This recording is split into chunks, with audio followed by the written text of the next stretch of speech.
li nga xam ne nag dañ faa demul jëlal lu mel ni l'immobilier on a un parc de plus de 200 000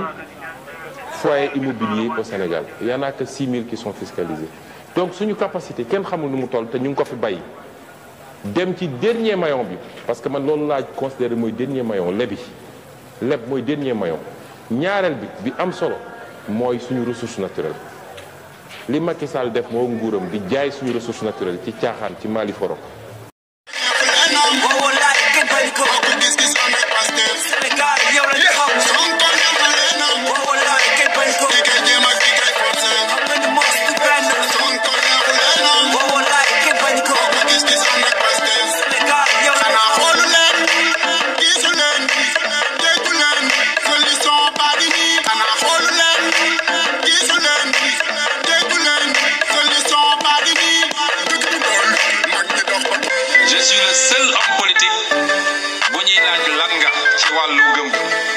asalaamaaleykum wa rahmatullah mbokki Sénégal maa ngi leen di nuyu di leen ziar bon tey dama ñëwoon spécialement pour wax ci élection yi nga xamante ne ñetti fan rek moo ci des cote pour ñu dem vote ji pour fal suñu njiitu réew donc tey ma bëggoon ñëw waxtaan ak yéen ci benn point maanaam sur la responsabilité électorale parce que sénégalais yu ci bëri sànq rek laa jóge ci mbedd mi di distribuer ay flyers Ousmane Sonko. mais il paraît que ba léegi am na ñoo xamante ne yeewooguñu am na ñoo xamante ne seen biir rek lañ fi nekkal seen intérêt personnel kese lañ fi nekkal te loolu moom tànk mi ngi am ñun duñu jëm ci kanam donc pour suñu réew mi ñu tabax ko dañoo war a jël ku nekk ay intérêt ñu jëlee ko tegee ko côté jël intérêt askan bi yépp jiital ko pour su ko defee réew mi su doxee ñun ñëpp la doxal donc ñun nag li may wax ci Ousmane Sonko.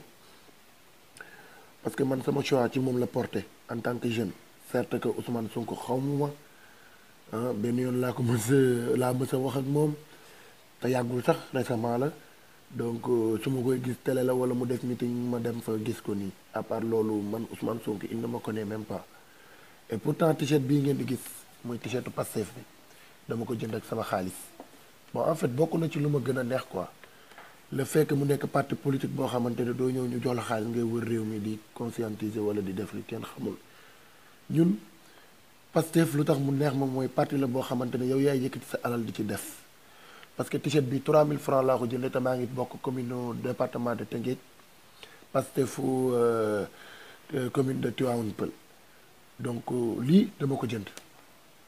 su may dem di fekk ji Ousmane Sonko muy meeting am wala fu mu mën doon ku ci nekk yaay génne sa xaalis nga paasal sa bopp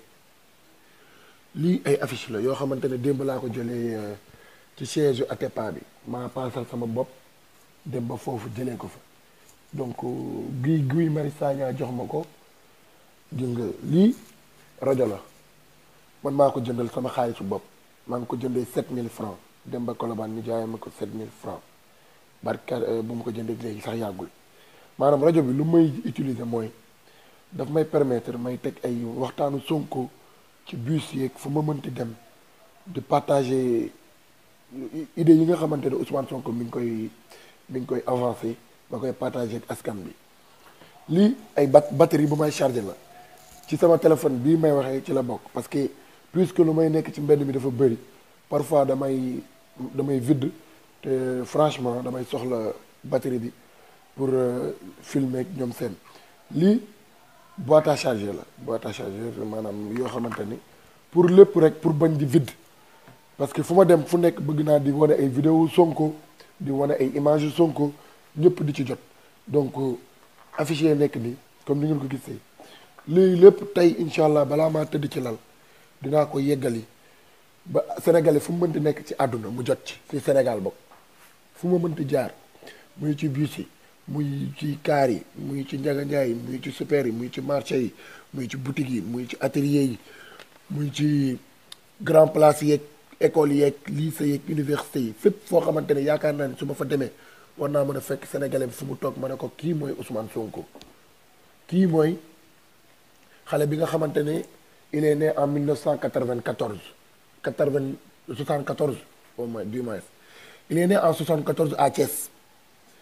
mi ngi yaroo fi ñuy wax Ziguinchor fa la jàngee ba am baccalauréat ñu orienté ko à l'université Gaston Berger de Saint-Louis mu nekk xale boo xamante ne il est âgé de 44 ans seulement bokk ci 5 candidats yi jongante jiitu réew 2019 bu Sénégal.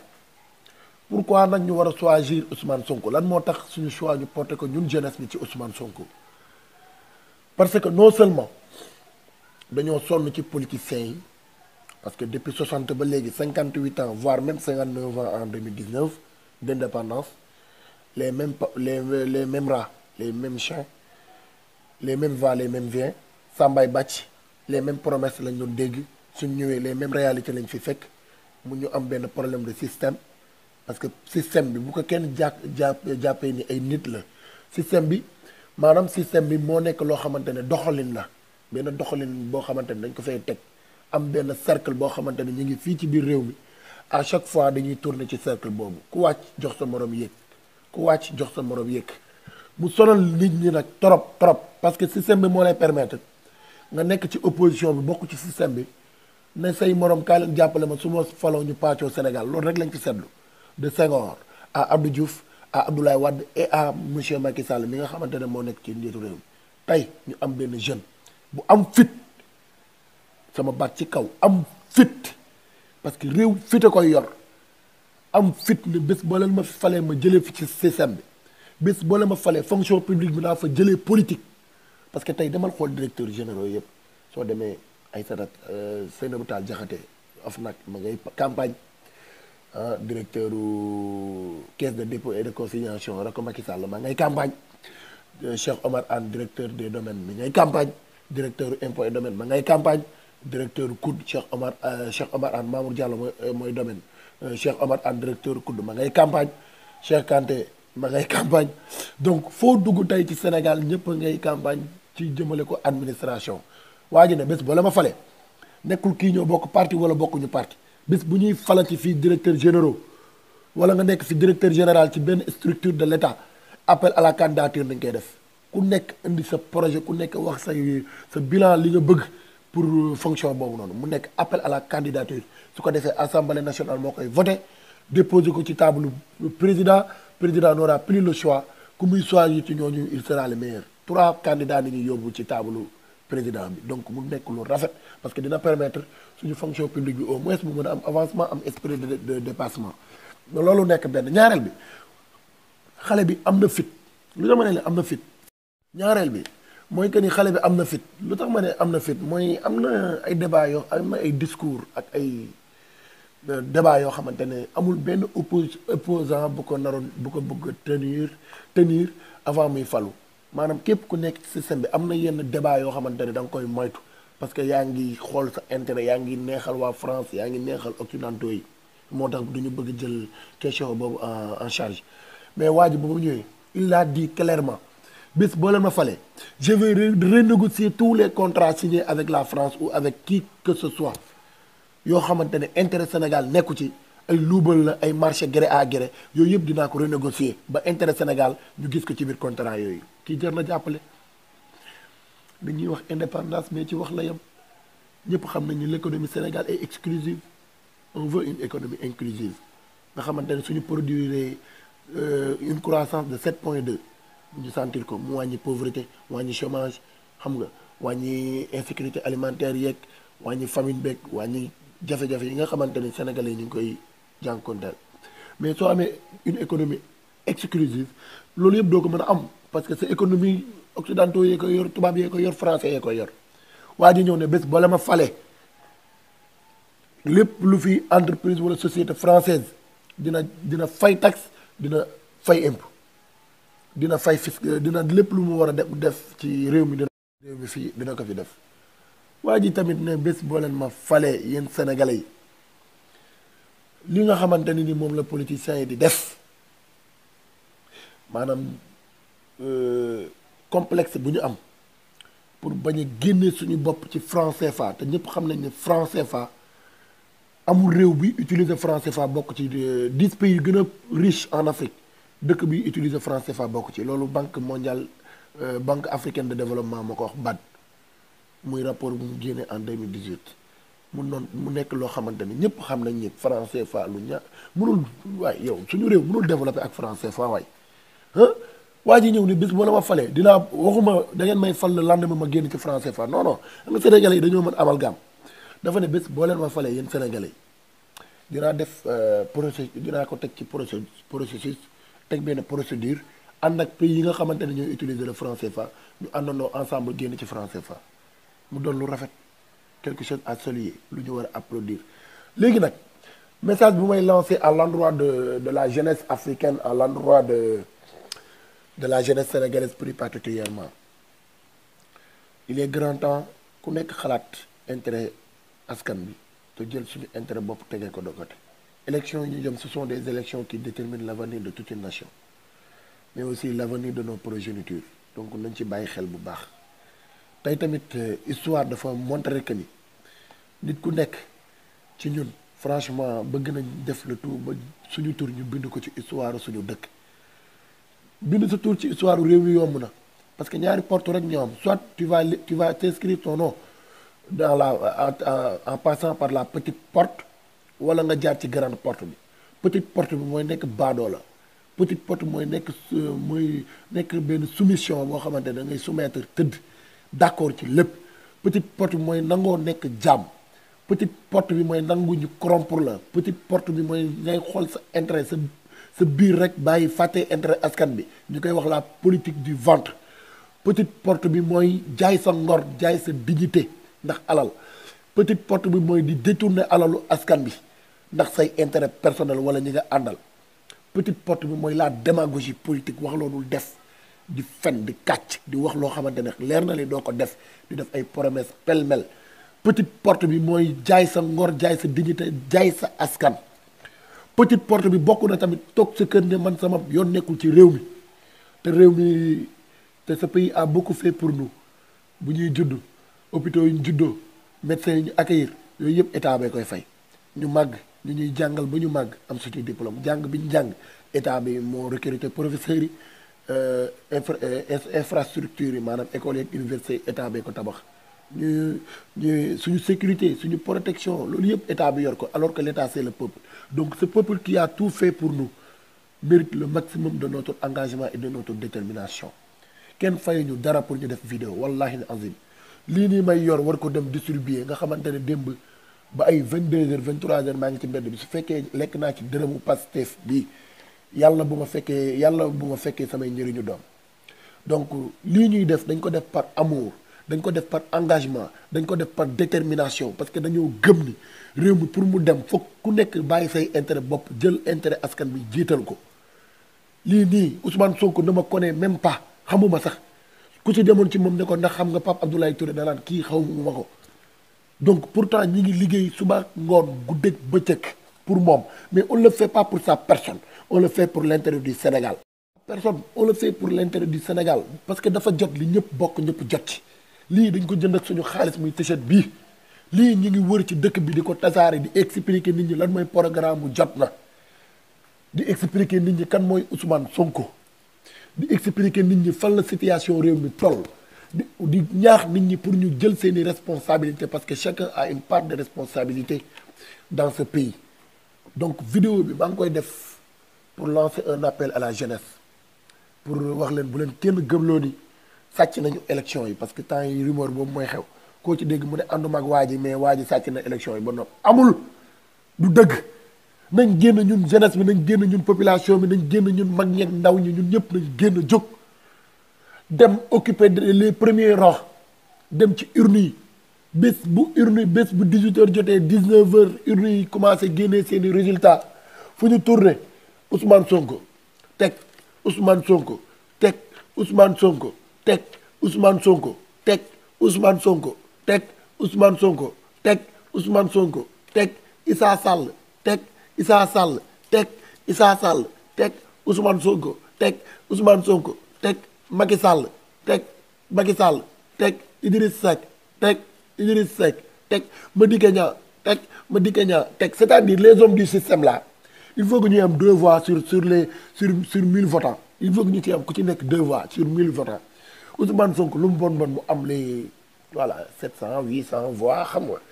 Issa Sall voilà kooku tamit bon suñu voilà donc patriote la aussi moom tamit bokkul ci système bi liggéeyam aussi rafet na waa PUR ñu ngi leen di maa ngi leen di ziare yéen ñëpp voilà donc man moom loolu la quoi man intérêt Sénégal moo ma gënal sama intérêt bopp parce que sama intérêt mi ngi ci biir intérêt Sénégal nañ ñëpp jàpp ci combat bi jeunesse bi liggéey bi ngeen di liggéey gars yi ñu ngi koy gisee voilà man damay toog parfois di gis gars yi di job bu am solo ñun tamit ñi ngi ci kawam te gëm naa ne waa Bignona waa Ziguinchor waa Kolda waa Matam waa Fatick waa Thiès waa Diourbel waa Saint-Louis démb gis ngeen barki démb Ousmane Sonko ba mu demee Richard Toll waaw voilà waa Kédougou waa Kaffrine xam nga waa Touba xam nga waa Tivaouane waa Dakar fii Kër Massar Tivaouane Peulh département de Rufisque département de Tëngéej département de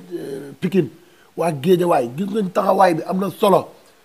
nañ gën a yokk cere dolli ñeex amul lenn lu ñuy tiit amul lu ñuy ragal dañuy julli di ñaanal réew mi di ñaan tamit Ousmane Sonko mii yaakaar bu ñu am ci moom yàlla bu mu tas te am na xam nañ ni il est engagé il est déterminé parce que engagement am ak détermination moo tax Paul Kagame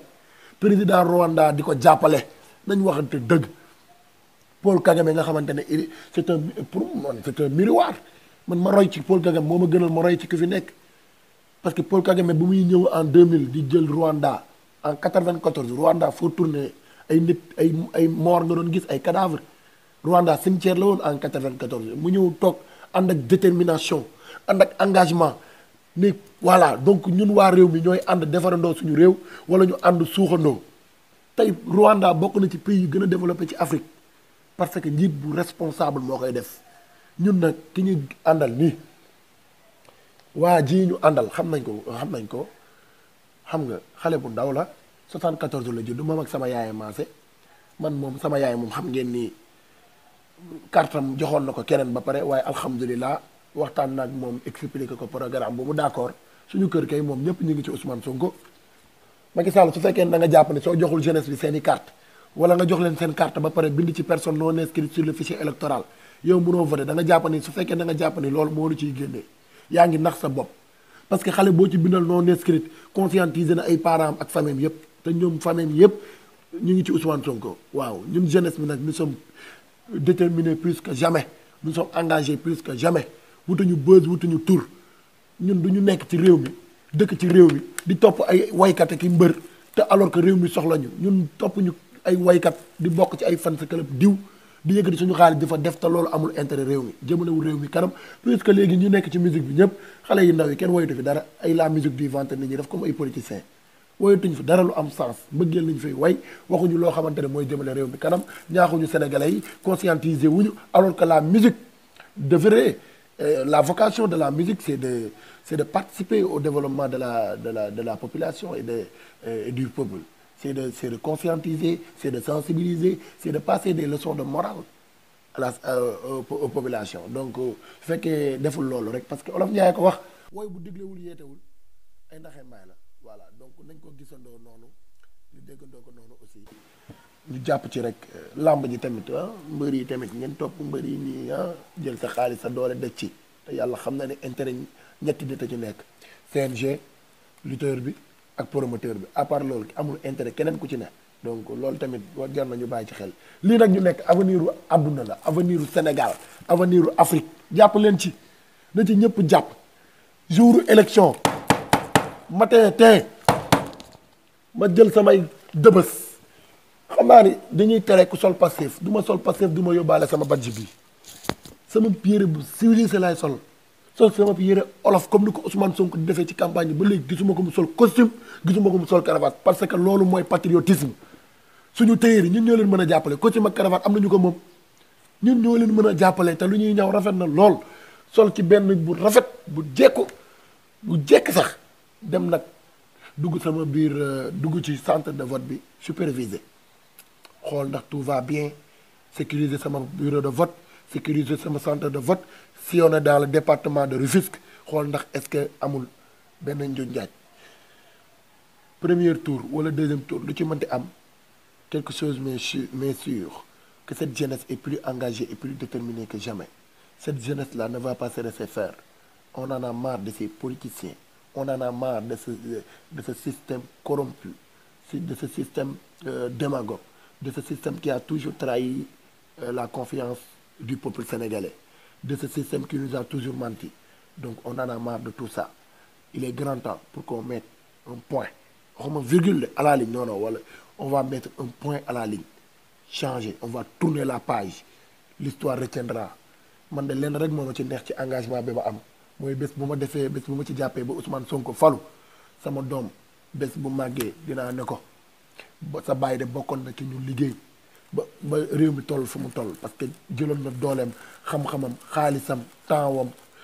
lépp dugal ko ci biir benn candidat bi nga xamante ne tey moo waral tey réew mi yegg si fu mu yegg si mu nekk Ousmane Sonko loolu mooy sama sac loolu mooy sama ndam looloo ma gënal ay 10 000 ak francs ak ay 5 000 yu ñu may jox pour may sol ay t-shirt du ma ko def du ma ko def du ma ko def jàpp leen taw bàyyi sama gars yi.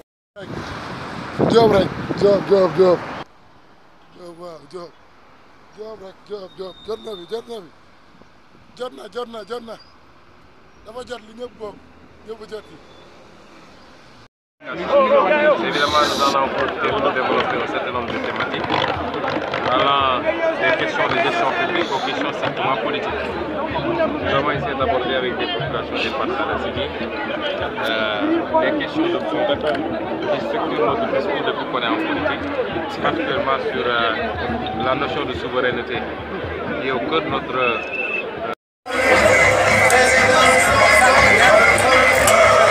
Oui.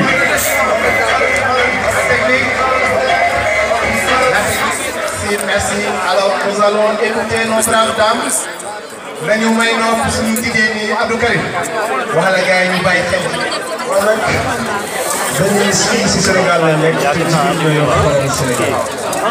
Fii ñu teew tey dafa am une commission importante, une commission de